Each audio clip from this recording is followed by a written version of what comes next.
Hay momentos en la historia que actúan como una bisagra, puntos de inflexión que dividen el tiempo en un antes y un después.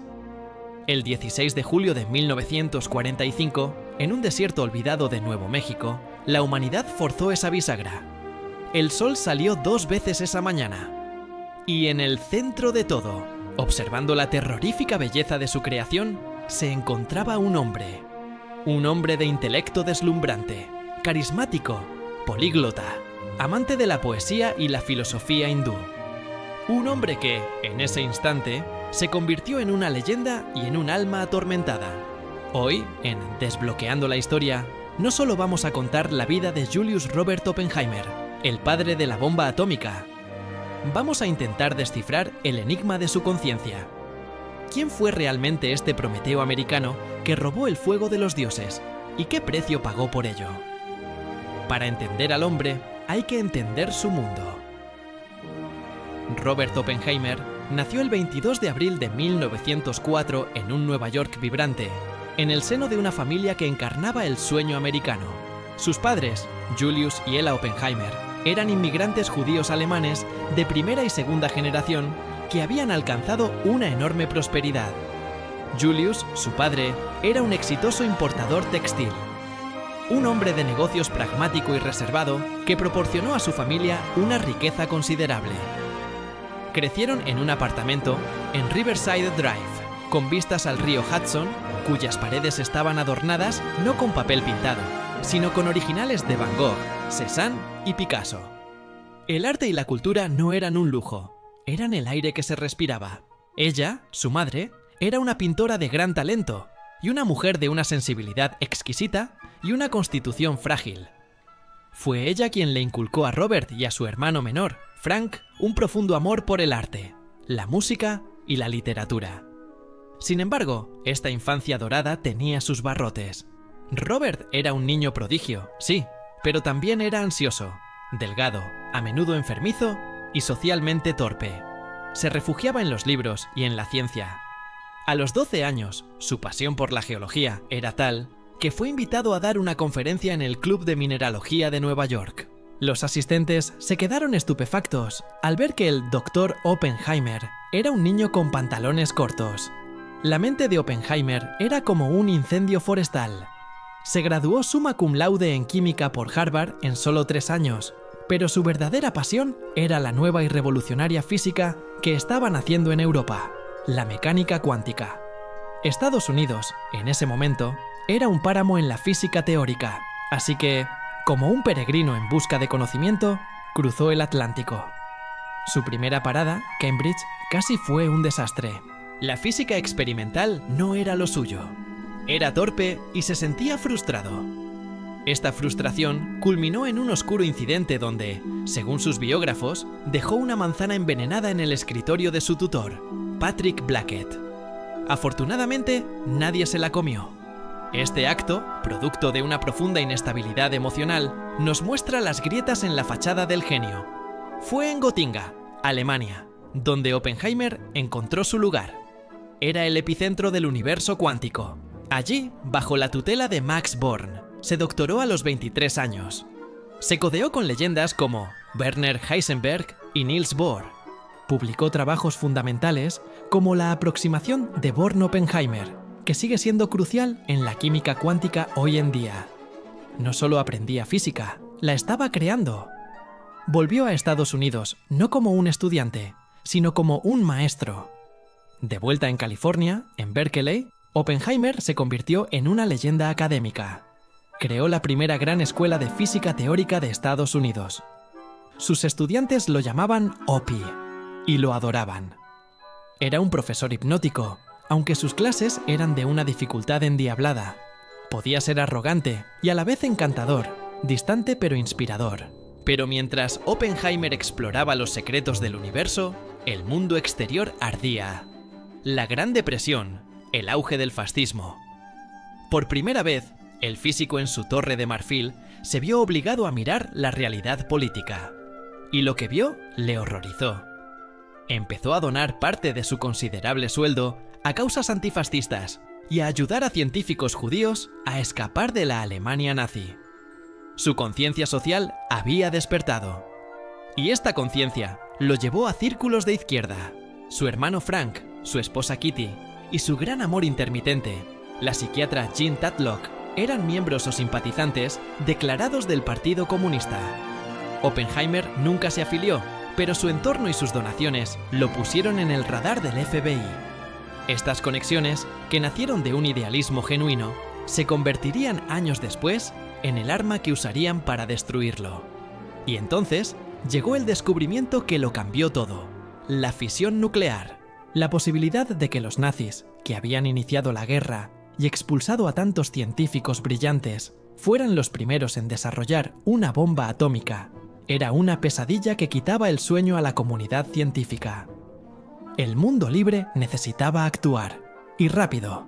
Nació así el Proyecto Manhattan, la empresa científico-militar más secreta, costosa y ambiciosa de la historia de la humanidad. Y para dirigir el corazón de este proyecto, el laboratorio donde se diseñaría la bomba, necesitaban a alguien excepcional: el general Leslie Groves, el rudo y pragmático director militar del proyecto, hizo una apuesta arriesgada. A pesar del expediente del FBI sobre Oppenheimer, lleno de banderas rojas, Groves vio más allá. Vio un genio, un hombre con la ambición y la capacidad intelectual para llevar a cabo una tarea casi imposible. Fue Oppenheimer quien eligió el lugar: una remota meseta en Nuevo México que amaba, llamada Los Álamos. En cuestión de meses, sobre ese polvo y esos cañones, se levantó una ciudad secreta que albergaría a las mentes más brillantes del planeta: Enrico Fermi, Hans Bethe, Richard Feynman, Niels Bohr. Un verdadero Olimpo de la ciencia. Y Oppenheimer era su Zeus. No era el mejor físico de Los Álamos, pero era su director, su líder, su confesor, el único que entendía todas las piezas del rompecabezas. Con una energía sobrehumana, orquestó aquel caos de genialidad, egos y presión extrema.